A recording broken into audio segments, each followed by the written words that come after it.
with the Deputy Mayor of Human and Health Services and also the Health Commissioner. Today, we're excited to host a roundtable on housing rights for immigrant New Yorkers. And we have really a speaker list that is an excellent speaker list, starting with the Deputy Mayor of Housing, Economic and Workforce Development, Deputy Mayor Adolfo Carrión Jr., that is joining us, as well as MOIA Commissioner Manuel Castro. We also have HPD, Housing Preservation Development Acting Commissioner Ahmed Tigani, PEU Mayor's Public Engagement Unit Executive Director Adrian Lever, and the city's Commission of Human Rights Deputy Commissioner Kajori Chaudhary. Thank you. So without further ado, I'm going to pass it off to Commissioner Castro to kick us off today's roundtable. Thank you, Shaina, and welcome everyone. I'm always so proud to see everyone in this room. We've held many of these over the years, and as I always say, it's so important for our administration to open up these opportunities for immigrant and ethnic media, because we understand that a large number of New Yorkers get their news and information from immigrant and ethnic media. About 1/3 of all New Yorkers read news in outlets other than English language outlets. So it's so important to work closely with you.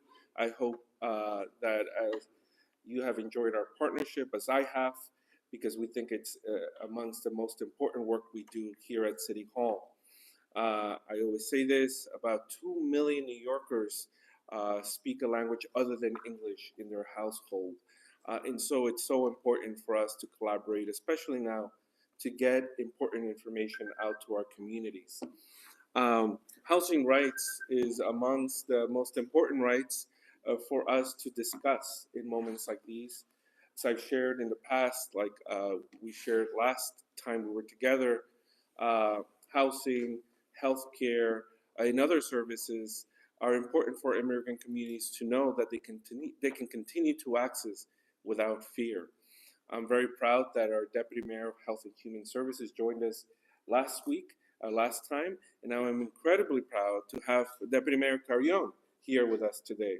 Deputy Mayor Carrión has been a champion for immigrant rights for a very long time. He's got a long history in public service, and so I'm very proud that he's now one of our deputy mayors and who's joined us in this roundtable to emphasize how important housing rights and these issues are for our community. When I was young, when I had first arrived in the city, as I've shared in the past with you, I crossed the border with my mother at 5 years old. And we came to New York City with a lot of hopes, but it was difficult early on. And one of the biggest challenges for us was finding housing. And when you find steady housing, when you find a place to truly call home and to make a life in a neighborhood, in an environment you feel welcomed and safe, that's a true accomplishment. But it doesn't happen easily. And in those years, it was really difficult. We experienced quite a lot to find that. And so I'm thrilled to now be in this role and to work with amazing colleagues here today to make sure that that continues to be something we work on as city government. And many of the people here on this table, we've been speaking about this for a long time, and many of them have long histories working on these issues. So I'm glad that today you have the opportunity to connect directly with them and ask important questions. I'll leave it at that, but just to reiterate what the mayor has been saying, our sanctuary laws and policies remain the same. There's a lot of noise, a lot of confusion out there, but those policies and laws remain the same, which mean that our immigrant communities can continue to access city services without fear. That's important for us to say because we don't want people to go without their health care and without education, without public safety services because of what confusion there might be out there. Now, if there were ever any changes, you will be the first ones to know about. And also one quick thing, I'm very proud that just 2 weeks ago, we signed on to the amicus brief defending birthright citizenship.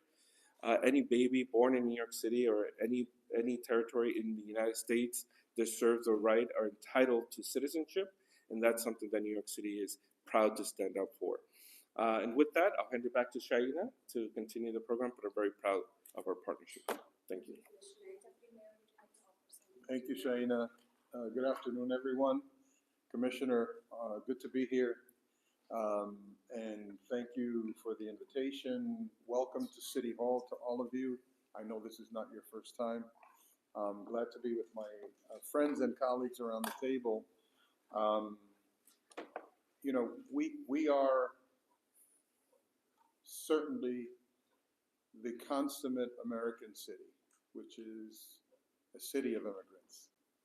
Every single person, whether it's first generation just arriving here, second generation born of new arrivals, or third, fourth, fifth generation, seventh generation like my wife, we are all immigrants. And I think it's important to underscore that because this country is not built on race, nationality, gender, sexual orientation, language spoken, food eaten. It is a construct about a free, open society that invites humanity to come to our shores. That's being tested now. And this is a very important moment in our history to revisit our foundational values. It has not always been neat. It has not always been easy. There has not always been a comfortable path to get here. Some have gotten here far more easily than others. We have a spotty history in how we've treated newcomers to the American enterprise, but we are all a nation and a city of immigrants, and that's important to underscore.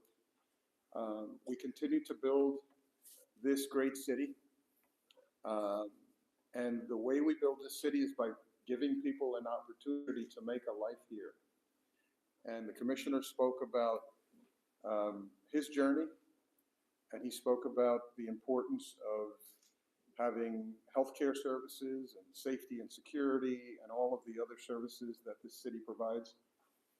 Having served as the commissioner of housing for New York City, I often used to say in my public remarks that probably the most important platform we can give a family is a safe home. Because from that safe home, you can educate your kids, you can go to school, you can find a job, you can begin to fulfill your dreams and aspirations.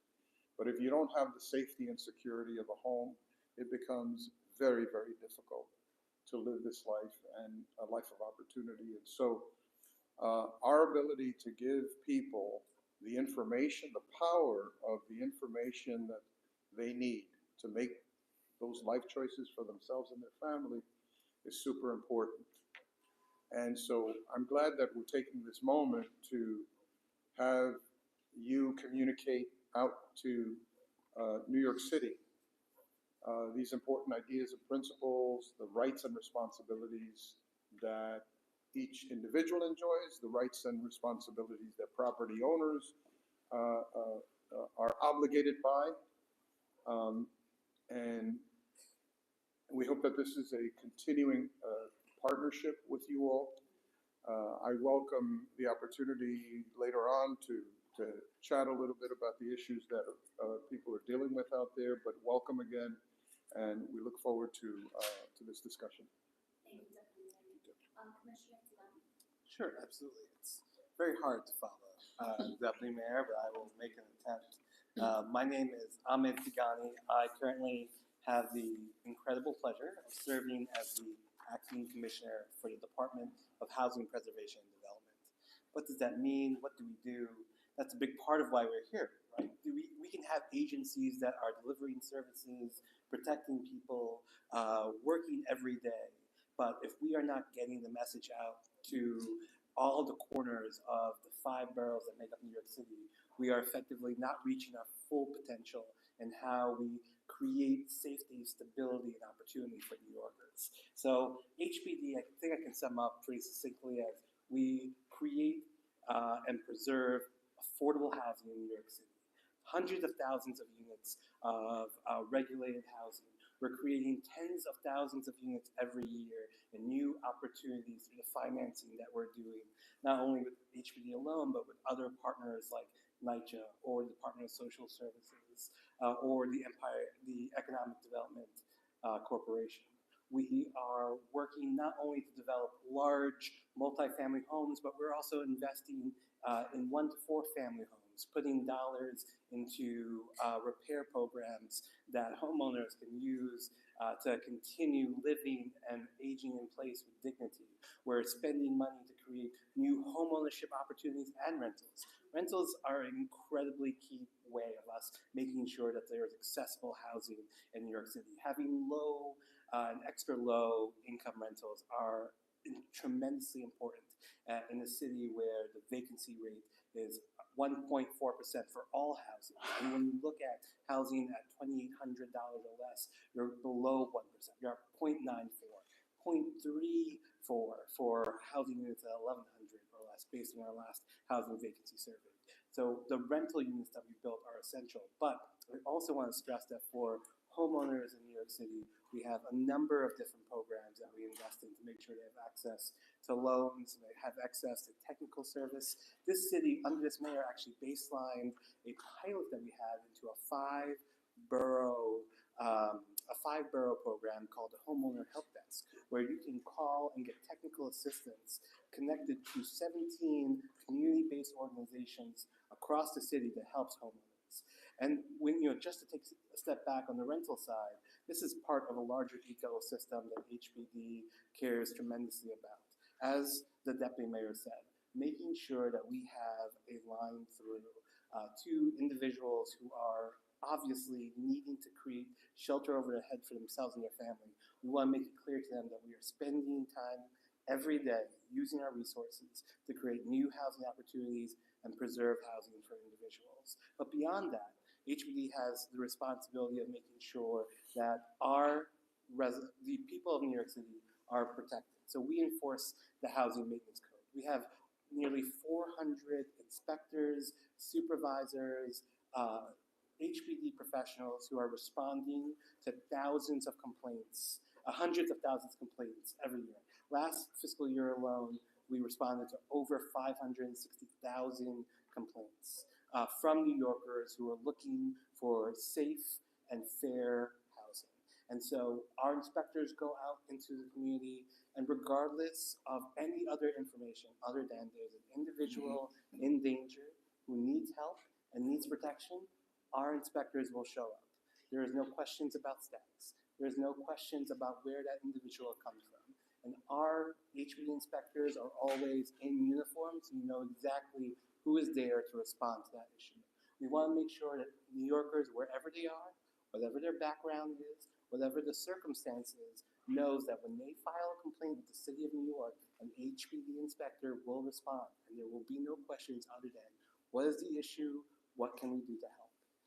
Beyond that, I would say that in the enforcement side, we go even further sometimes. If an owner is not able to make the repair or doesn't make the repair, we will, in certain life safety and hazardous situations, make those repairs on behalf of the owner. We have enforcement programs that go even further, buildings that have longer records of violations or comprehensive issues that continue to be ignored. We have programs like the Alternative Enforcement Program, where we enroll buildings into a greater level of scrutiny so that we are checking and making sure things get done. We also have housing litigation that we work on. We're doing thousands of cases a year, either initiated by us or by the tenants, where we join to get those repairs done. There's also a fair number of owners of buildings who are struggling right now with tremendously rising costs. So we are helping them the best we can through our preservation loan programs and programs like J51R, which is a tax abatement program that homeowners can apply for. and used to offset the cost of those repairs. There is a significant number of owners, they themselves, immigrants who came to this country looking for opportunity, looking to build community, invested in their community and providing housing for people across the city that also need help. So I want to make sure the message gets out that HPD, while we are enforcing and protecting for tenants, we also care a tremendous amount about building tools for those homeowners and those owners, both homeowners offering their apartments for rent in their 1 to 4 family homes or in our multifamily buildings, that we have resources for them as well. And then, going even beyond that, we have the ability through the financing that we do to also put rental assistance into our communities. We're the 5th largest provider of rental assistance in the country. Our program, protects to the utmost the information provided to us by those households, and we are making sure that we are providing them both information and assistance to continue, those who are eligible for rental assistance continue to receive that as a matter of course. Lastly, I would say that we really do focus on the fact that we have a huge impact, not only in the financing and the protection, but in our ability to plan and help a community think about where they're going to be 10, 20, 50 years from now. With our partners at the Department of City Planning and other agencies across the city, we think holistically about our neighborhood planning. So we have HPD staff that goes out into communities, does survey work, think about what are the other missing pieces. Yes, we're working on housing, but what are the health concerns in the neighborhood? What's the open space currently look like and how's it functioning? The pedestrian traffic and the roads. And we bring in our partners from other agencies who may already be doing this work to come together and put together a cohesive plan for development in the future in those neighborhoods. A lot of that is tied very much to our fair housing and our anti-discriminatory work. It is no surprise to anyone that the history of New York is not without its own time when discriminatory housing policies had created division and pushed people out into places where they did not have the ability to make the choice of where they want to live and what would be the best future for their families. That's why HPD led the work around where we live, the city's fair housing plan. And we're currently engaged in the renewal of that plan for 2025, where we're getting comments from all New Yorkers, all backgrounds, all dimensions of what a New Yorker could be, so that the next fair housing plan, working on with colleagues around this table, the deputy mayor, can reflect where we need to be to create the equitable, mobile, fair New York we all know our people deserve. So that's a little bit about what HPD does, and I'm happy to talk more about it. Thank you so much, Commissioner. As you all can see, there's a wealth amount of resources that the city provides. We're going to continue with Director Adrian Levert, followed by Deputy Commissioner Kajori, and then we'll open up the room for Q&A. Good afternoon, everyone. I'm so thrilled to be here. My name is Adrian Lever. I'm the director of the New York City Office of Public Engagement. My team is out every day connecting New Yorkers to resources, using proactive outreach like door knocking, phone calls, sending peer-to-peer text messages to try to break through the disconnect between the resources that are available and those who know about those resources and know how to access them.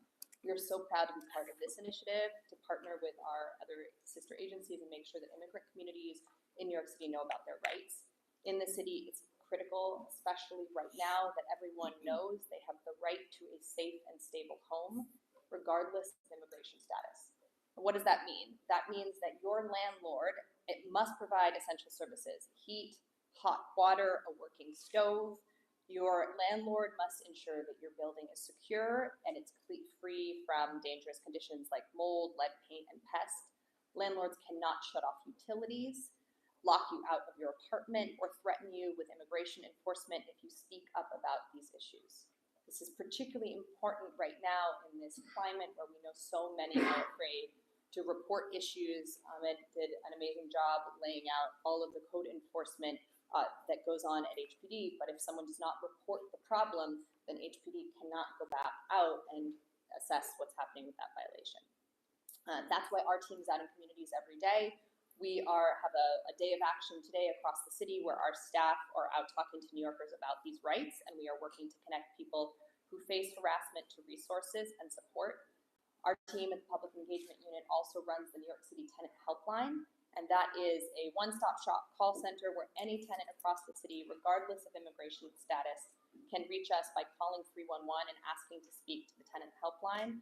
They can get connected with a range of different resources if you're facing harassment or the threat of eviction.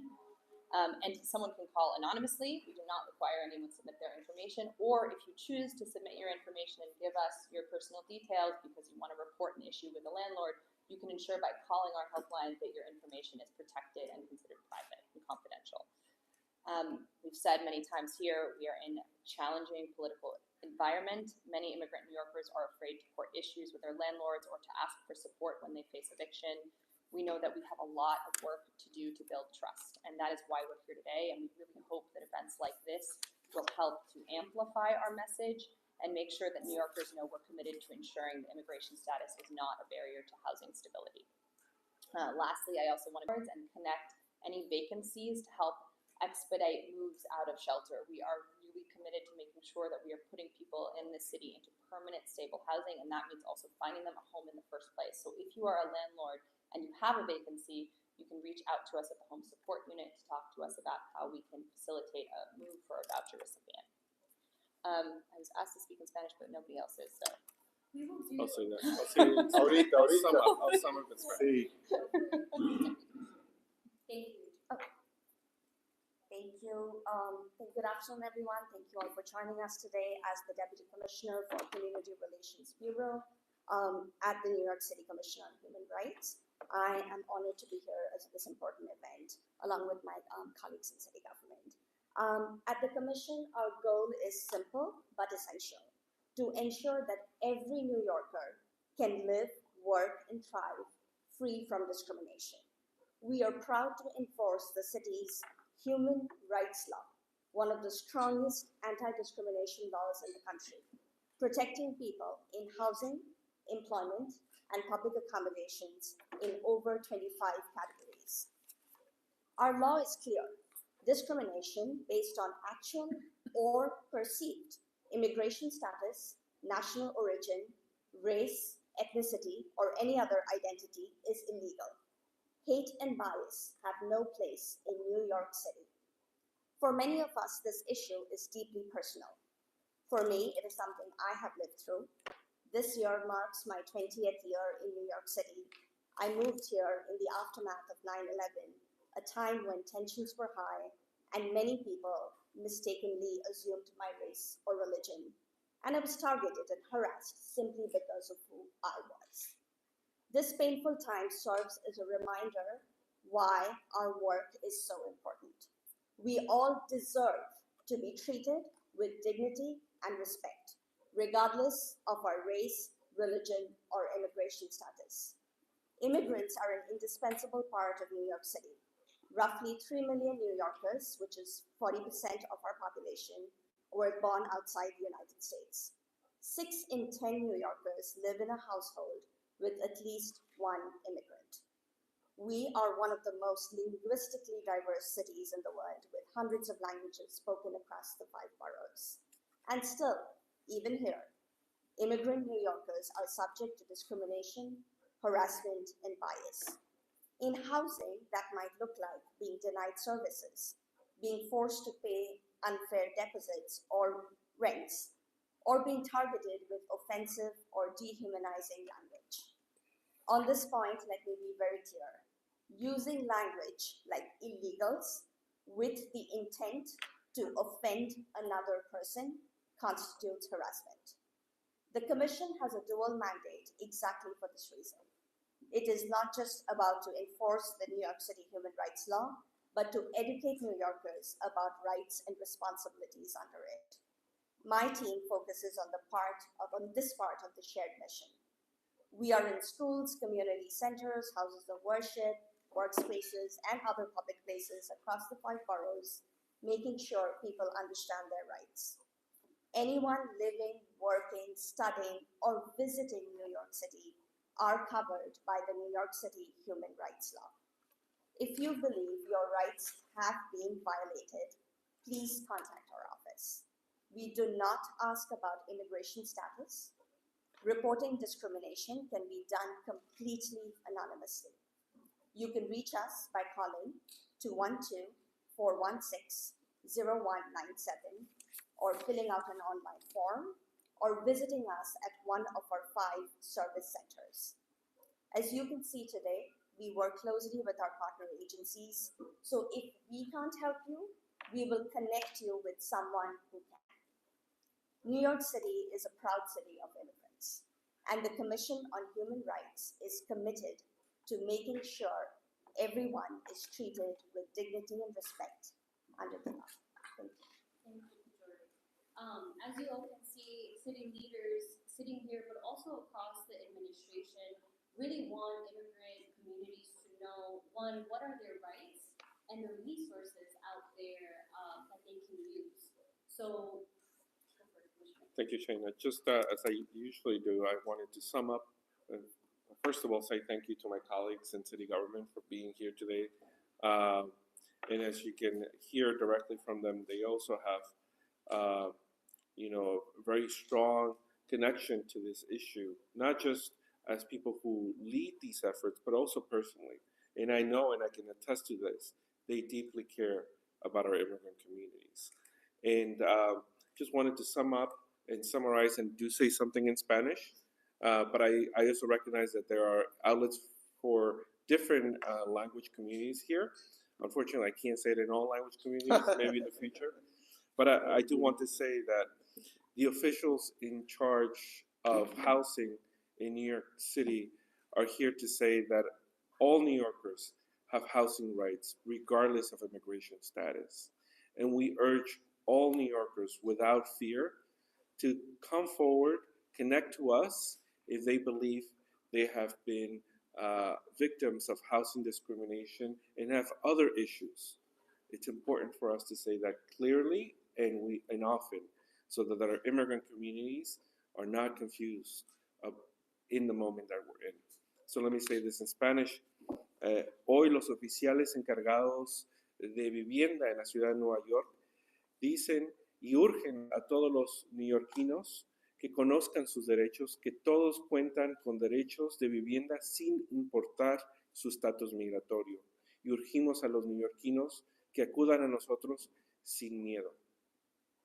All right, thank you. Just to sum up, not to write your headlines, I know you all come up with it, but Excelente. and you'll see at behind the principles, there are poster boards that lay out in different languages the rights that immigrant New Yorkers have when it comes to housing. So please feel free to take pictures of that, scan the QR code. Do you want to say something? Okay, great. So with that, I would like to open up the floor for Q&A. You can raise your hand, introduce yourself, and the outlet that you're representing. My name is Mohsin Zaheer. I work for Urdu News. My question is, the biggest fear or concern in immigrant community to report about any wrongdoing is they will report about their problem and another problem is going to pop up on their plate. So what assurances we can give to our immigrant community that when they are going to contact you, everything will be taken care of with regards to the complaint? I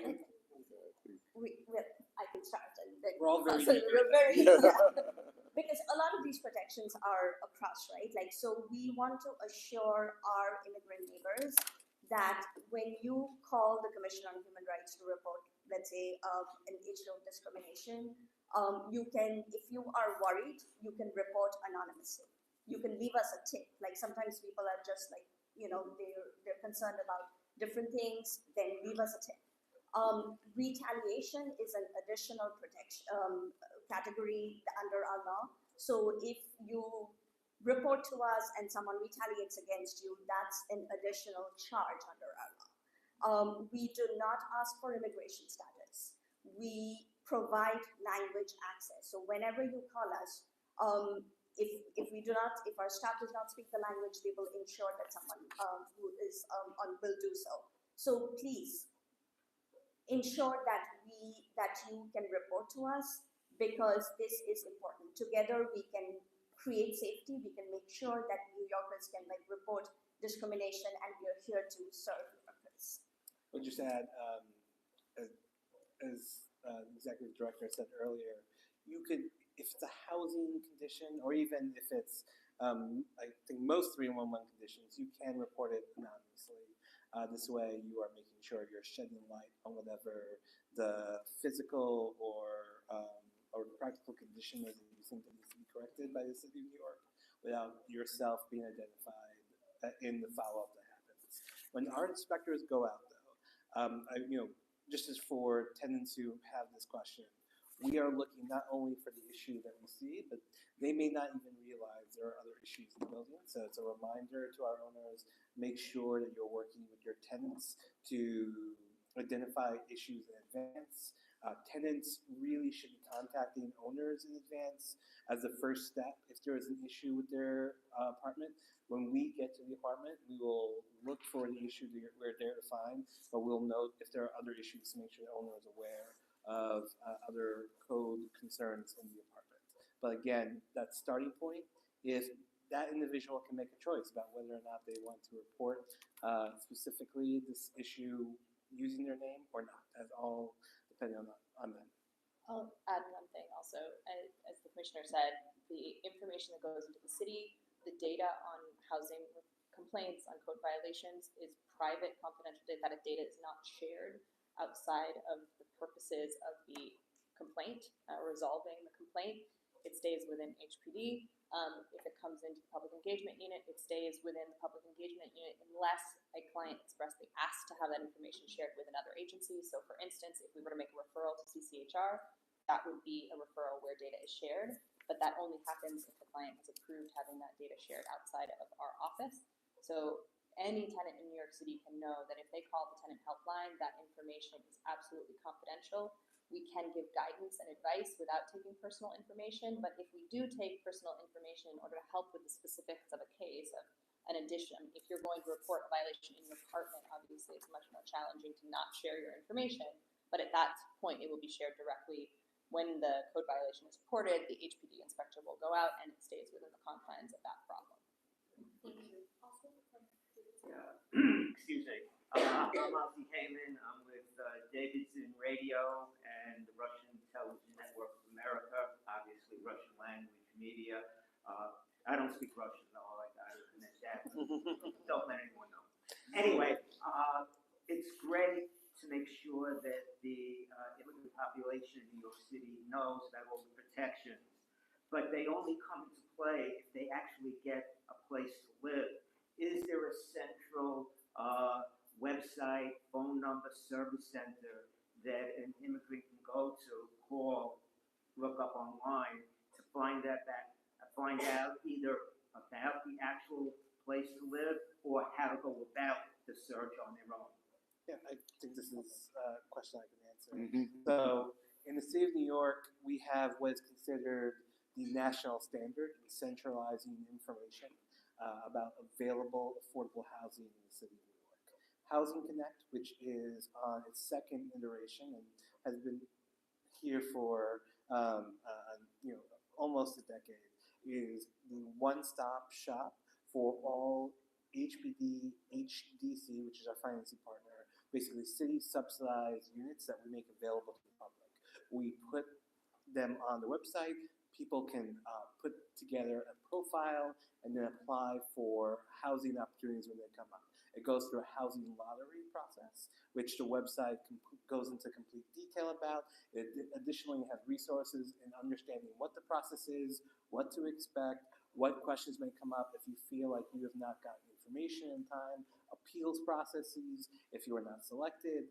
We also have on the ground about 60 housing ambassadors. That is a program we established in partnership with community-based organizations. You can go to our website to find the CBO in your area that you can work with to help you understand how to use Housing Connect, apply for either electronically or using paper to access the system. And then just recently, we launched something called the Neighborhood Tech Help system, which is our partnership with the New York Public Library, the Brooklyn Public Library, and the Queens Public Library to establish on-the-spot resources to help people navigate all technology-based assistance that the city provides, including but not limited to Housing Connect. And the last thing I would say, in the city of New York, we also have the Mitchell-Lama program, which is an older housing program, and people can apply for units using Mitchell-Lama Connect. There are other resources. I would invite people to use HPD's website or talk to one of the CBOs about this. Our website is also, like all New York City websites, can be translated into over 14 languages. Commissioner, Just give us the website, please. yes, that's what I was thinking. HPD.NYC, but I will double, I believe that's it. Yes. Yeah, thank you. HPD.NYC. Thank you. Hello, my name is Monica Adamski. I'm with America Radio. We are catered to the Polish American community. My question is about landlords. And I know it's a law that landlords have to accept the government provided rental assistance and other public assistance except Section 8, not only Section 8, I mean. I would like you to talk about this a little bit more. I know for a fact that some landlords are very afraid that this is something that will cost them a lot of money because of many, many issues that they've experienced in the past with tenants using these rental assistance programs. How do you protect landlords? And what will be your message to those landlords to kind of like encourage them to not be hesitant to that? So our team at the Home Support Unit works very closely with landlords and brokers, and we often tackle this issue. And I would say a few things. Number one, it is absolutely untrue that tenants who are working with a voucher are bad tenants, and tenants who do not have a voucher are good tenants. When you are renting on the private market, a landlord has just as much risk of having issues with a tenant who does not have a voucher as they do with a tenant with a voucher. And so one of the things that we really have to do as a city is make sure that we're educating landlords and broker partners who are working with us that vouchers are an opportunity, not a risk. We are working closely with those who are working, as I said, to get to help move those who are in shelter independent homes, and so we are working to try to expedite the process. I know DSS has done amazing work on really ramping up the process around inspections, making sure things move forward more quickly as we work to get people into housing. But once they're in that housing, if anyone is searching for an apartment and feels a landlord is discriminating against them because of their voucher status, they should absolutely file with CCHR, and I'm sure my colleague would like to speak more about that. Absolutely. So just adding to what Executive Director said, so landlord, it is not a choice. It is the law, right? And saying that, I'm not aware, or I can choose this voucher over the other voucher, that's not okay. The law says that you have to accept. So if you violate the law, there are consequences to it, right? So working with our partners and ensuring that the landlord is accepting the vouchers when the voucher is paying for the rent that the person needs to, the tenant would go for it. So that's really critical. And so for landlords, we would definitely say educating yourselves in terms of knowing what the law is and complying with the law is a critical piece of it too. I'll just add on that two pieces. One, from a statutory and legal perspective, the work that we do does not only focus on the local level, those who feel like they're discriminated against, and again, information for landlords.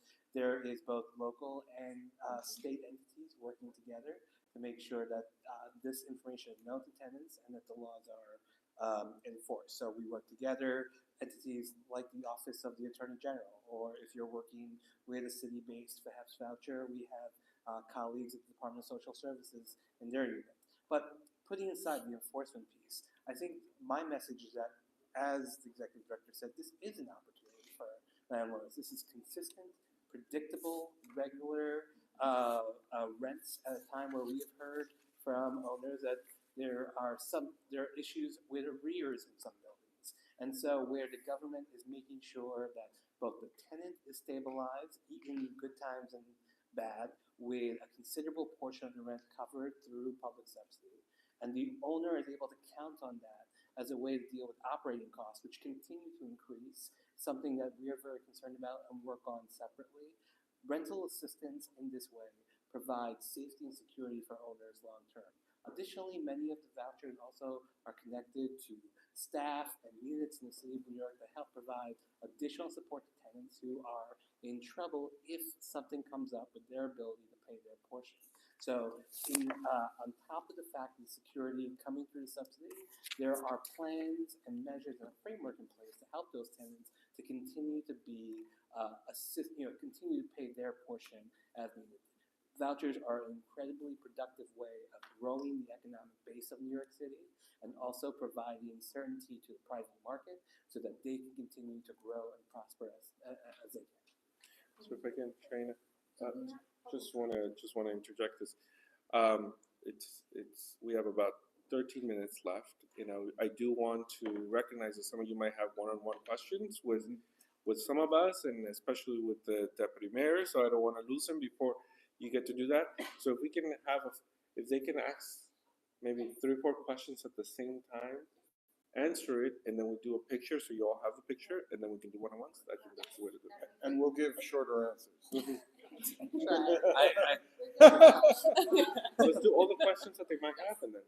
So we're gonna go around the room, starting with you, asking your question, and then we'll have principals speak, take a picture, and then do one-on-one interviews. Quick intro. Okay, my question is very fast. Intro. Can I ask a question is kind of like political. For example, the mayor already said that the housing is a housing crisis in New York City. That's why we try to build more affordable housing. So, for example, I work in Chinatown, so the council member in Chinatown is again the city of yes. So whenever, for example, the controversial program is Elizabeth Garden. So it's supposed to be more than 100 affordable units there. But because the council members support the calling, that's why it is a lawsuit already, I think, more than close to 10 years.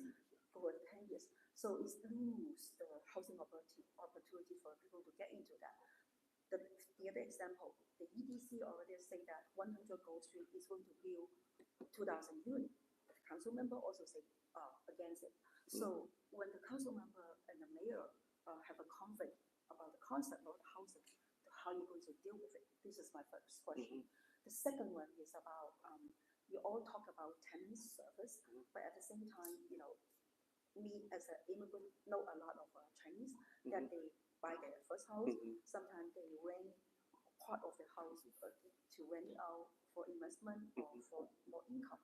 But you know, instead the landlord harass the tenant, but actually, if after the pandemic, there's a lot of tenants take advantage from the landlord. That's why. And after they go to the law, everything, it's just like, you know, it's like a long process. That's why the landlord was also very frustrated. So do you have any program that is also balanced for helping the landlord? Great question. Thank you. Let's do all the questions and then we'll. When we say immigrants, I'm an immigrant, I'm from Puerto Rico, I'm not undocumented. So when we say immigrant, what it means, because lottery, Michelama, vouchers are available for undocumented, because muchas personas están sufriendo los hostigamientos porque son documentados, pero ellos no tienen quizás acceso a estos programas que hay que ser ciudadanos o residentes permanentes. Entonces tenemos que separar. Por supuesto. ¿A quién va esta campaña? Porque hay preocupación, o sea, aquí están haciendo esto porque tenemos un presidente que le pisa por encima los derechos a todo el mundo, sin importar lo que esté pasando. O sea, esta campaña viene porque están preocupados en la ciudad por lo que pueda pasar, porque la gente tiene miedo y no está denunciando. Pero estamos hablando en general de programas que no están accesibles para documentados. Yo vivo en un edificio que tiene un montón de gente que llegó de Ecuador los otros días y mucha gente en un edificio que tiene renta estabilizada y están subrentando los apartamentos y es una locura para mí, que esos son los problemas también que representa para uno de seguridad, de basura, de un montón de cosas. Anyway, cuando estamos hablando de esto, de que estamos hablando porque hay que separar estas campañas para que son... Gracias. I'm wondering if applying for the affordable housing could be considered public charge, because I can understand that every immigrant can apply for it, but a lot of immigrants are hesitant process to apply because maybe in the future when they apply for that, permanent residence, there is could be, These are all amazing questions. Yes. Sure. Yeah, this political Right. strategy. Yeah. Any other questions? Javier? Yeah, my name is Javier Castaño from Quick Latino. You all mentioned that this administration is attacking, the current administration is attacking the rights of immigrants in general, and you're protecting the rights of those who live here in housing. Yesterday, there was a decision by the court to pay the TPAs out of Venezuela. Thousands of them are here in the city. They are going to be targeted for to be discriminated in the housing streets of that. What is the plan to protect them? I know there are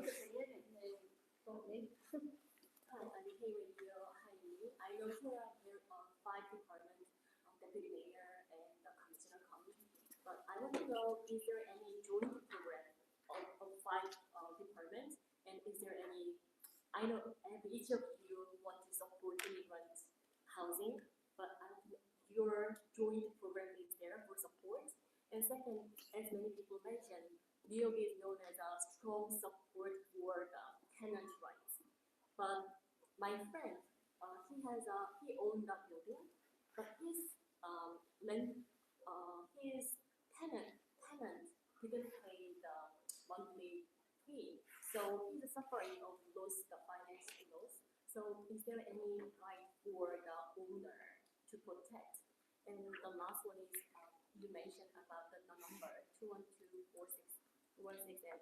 But if someone who discriminated reach out to this number, what is the process after that point? Thank you. Thank you all. These are great questions. And just to answer yours very quickly, this campaign on housing rights for immigrants is a collaborative campaign that we are doing together with Deputy Mayor's Office, CPEU, HPE, and MOIA and CCHR. I'm going to have the principals speak very quickly to each question, and then we'll take a picture. Principals are available for one-on-one because I know there were very specific questions. I'll do a quick one, and then my colleagues can fill in wherever I missed more. But TPS has been an important program for us. We have been, as a city, strong advocates for TPS. Really, any program that allows people access to work permits and to legal status. We cannot go backwards. People need work permits. People need legal status.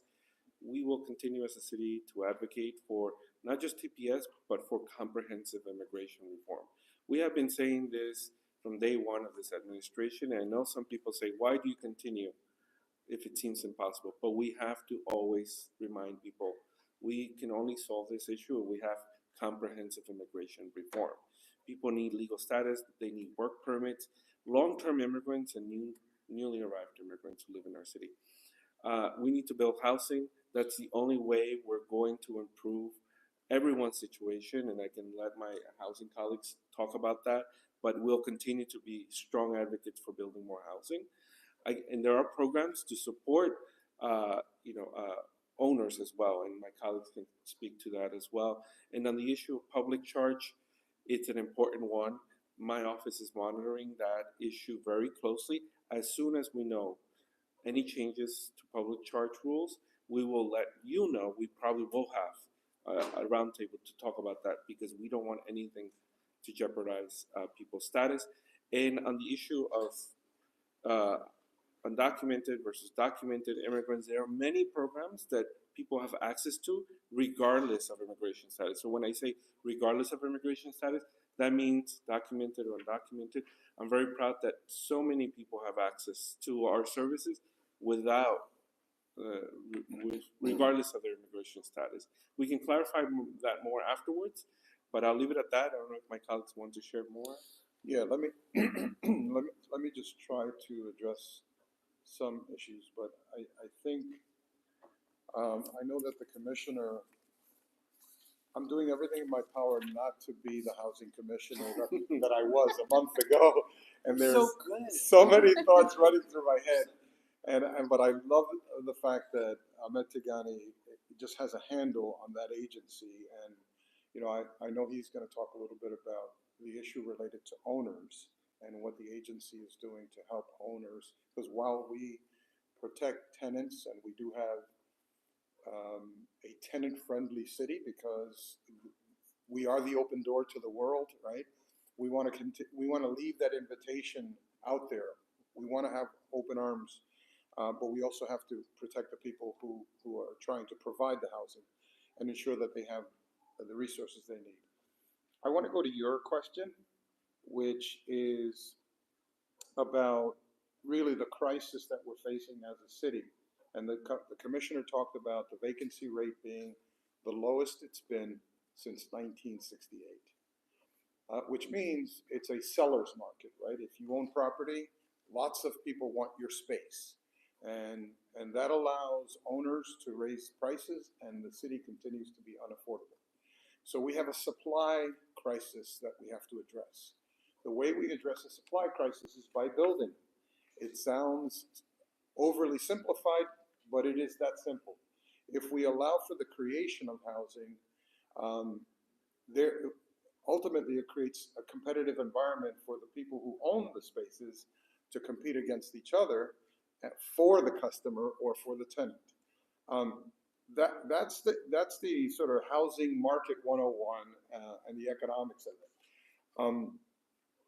So what we have done as a city is gone from a city of no to a city of yes. Where we've changed our zoning code to allow for more housing in every part of the city. Some of the members in the city council voted against that for a lot of local political reasons, philosophical reasons, but we now have a zoning code that allows for the development of more housing. In particular, in Lower Manhattan, this council member did vote against the city of yes.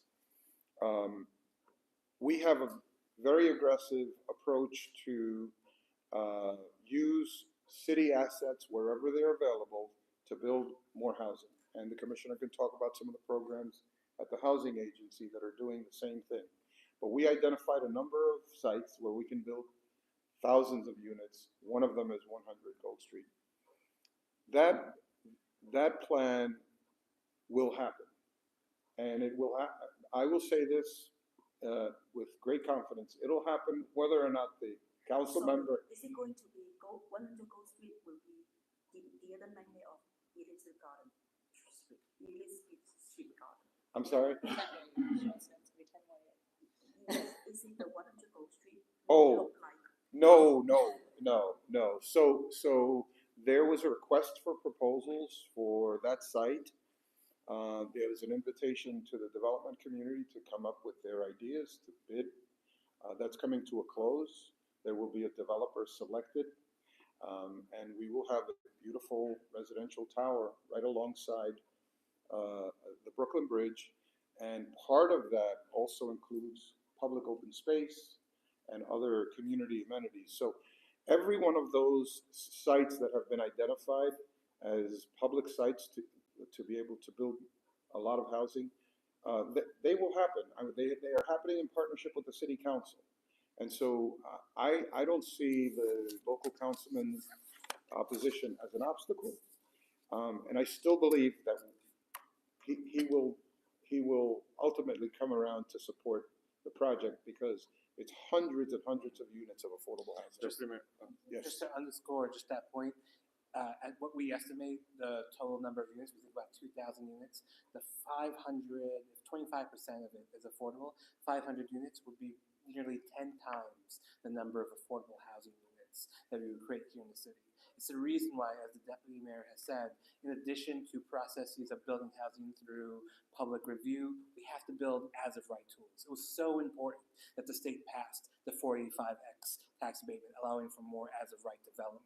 Last fiscal year, almost half the new construction of units came through an as-of-right abatement. No other votes required. Developers understanding certainty in the market, being able to create units. It's the reason why we increased the residential floor area cap so that we can make common sense increases beyond what we can build in residential now in central business districts, delivering more housing that we need. It's the reason why we passed the 467 M abatement at the state level to convert underutilized commercial into affordable housing and created an extra tax abatement that now makes 20% of it affordable. It's the reason why we're creating as many as of right tools so that when we are in conversations with the council, and we sometimes have differences of opinion, but this administration has a track record of maybe starting with no's but getting to yeses time and time again, yielding thousands of units just in the last couple of years. So. Thank you, Thank you. Commissioner. Let me just say, Yeah. seems like there's a lot of interest in a part 2. Yes. So if my colleagues agree, I'd like to bring them together again. Adrian. I would just like to say one thing to answer your question, because we've talked about a lot of topics here today, and I want to be very clear about the reason we all came here together is because we are worried that undocumented immigrants in this city are operating in an environment of fear. And we want them to know, we want everyone to know, regardless of documentation status, that there are opportunities to make sure that your rights are being respected, whether you are a tenant who is struggling with a repair issue in your apartment, whether you are looking for housing, that these rights are non-negotiable in New York City. And that is why we're here. So yes, we're all a city of immigrants, but that's who we're here to speak to today. We are here to speak to you in New York. If you are undocumented and you are a tenant living in an unstable or problematic apartment and you need help, we are here to help you. Great. Thank you so all. much. Let's I'm do a gonna quick have- picture. Yes, quick picture if you all can stand so that way